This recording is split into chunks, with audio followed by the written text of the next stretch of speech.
First and 10. Rivers, he's got Hines. Great catch by Hines inside the 10. Hines spins to the pylon. Touchdown! Oh yeah, do your cartwheel.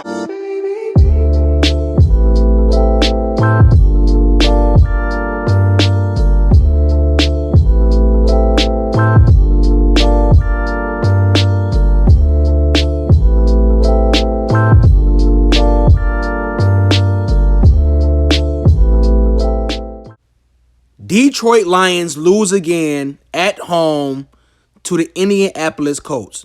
And folks, it wasn't even close. YouTube, I appreciate y'all sliding by, watching the video, hitting the thumbs up, subscribing if you haven't already.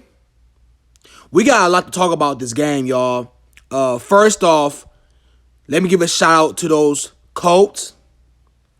Came in off your bye week, fully prepared, took care of your business, handed us our asses handedly. I mean, just straight up knocked us silly around this game. That defense looked unstoppable. Pressure coming from the inside, pressure coming from the outside, just pressure all day. And when the pressure wasn't there, Matthew Stafford still felt the presence of something. Stafford saw a ghost out there. Man, we have a lot to talk about today. Let's get into this first. So going into the game, the Indianapolis Colts were favored by 3.5 points, I believe. And they come out and blow the doors off of this team. 20 points. I didn't see a blowout. I thought the game would be close. But damn. I didn't see a whole lot of positives on the Lions side in this game. This is where I want to start. So, pretty much in the beginning of the game, both teams were doing really good in defending the run. The Lions were stopping Jonathan Taylor in his tracks and his steps. The Colts were stopping Adrian Peterson in his steps and his tracks. So there were a back and forth with the whole run defense thing going on, right? Up until this point, on a passing play, the Detroit Lions get pressure on Phillip Rivers. They get home, and instead of bringing him down to the ground, he stood up and the refs blow the whistle. And like an idiot, Danny Shelton decides to play through the whistle and then ultimately ends up getting a roughing the passer or some kind of penalty, whatever it was. I think they call it roughing the passer, but it was bullshit.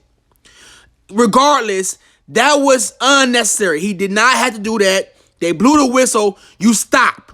And then they want to sit there and wait around and start a little fight and then the refs throw a flag. That was vintage, stupid-ass Lions, all right? So what happens after that? The Colts get fresh downs and they go and score another touchdown. And that killed our momentum. And from that point, the game went by the wayside, all right? So the Colts go and score a touchdown, 14-7. They end up scoring another touchdown to make the game 20-7 going into the half. After the half, the Lions come back. They march down the field. They score a touchdown.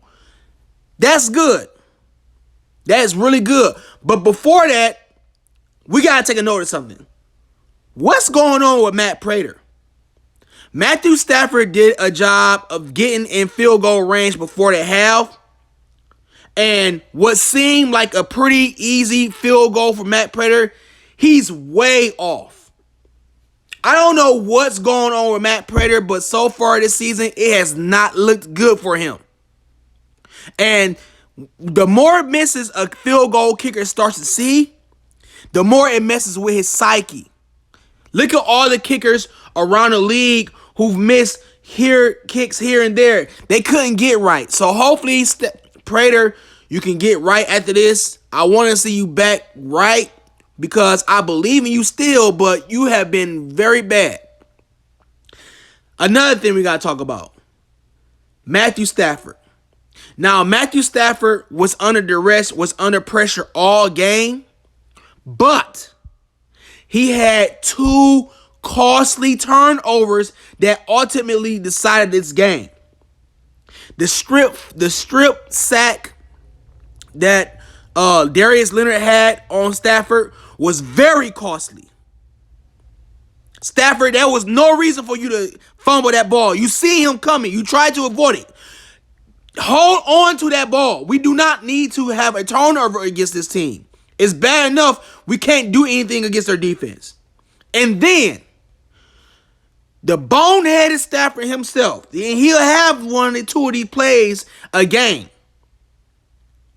He stares down the receiver the whole time, and the defensive back is guarding the middle. They look like they're playing some kind of zone. He's guarding the middle, but he sees Stafford's eyes is on Marvin Jones the whole time. So he says, well, let me abandon this middle and let me cut right over to Marvin Jones, and he was able to intercept it for a pick 6. That's game. Stafford has not looked like Stafford this year. I don't know what's going on with him. This offensive line couldn't do nothing today. Couldn't pass block. My God, we couldn't open no holes. Adrian Peterson getting stuffed behind the line. DeAndre Swift getting stuffed behind the line. I think Stafford was our leading rusher. No, actually, Agnew beat him out by 1 yard. Agnew had 11 yards on the day. Stafford had 10. We got our asses handed to us this game. It was not pretty. So once again, shout out to them Colts. Y'all came in and y'all did what y'all supposed to do against a struggling defensive and offensively challenged team. Now, if you want to hold your head on Galladay going out in the injury, Galladay wasn't doing shit before the injury. So I'm not going to use that as an excuse. This team was not prepared. They were overmatched. And now you see why you don't go out and celebrate against 2-6 Atlanta Falcons team. And then the Vikings go and beat the Packers. So what does that mean for us? That means that the Lions got to go up against a Viking team that is fresh off a dub from the Packers. Don't look good for us right now. But, hey, it's a new week. We'll see what happens. Appreciate y'all for stopping by. I'm out.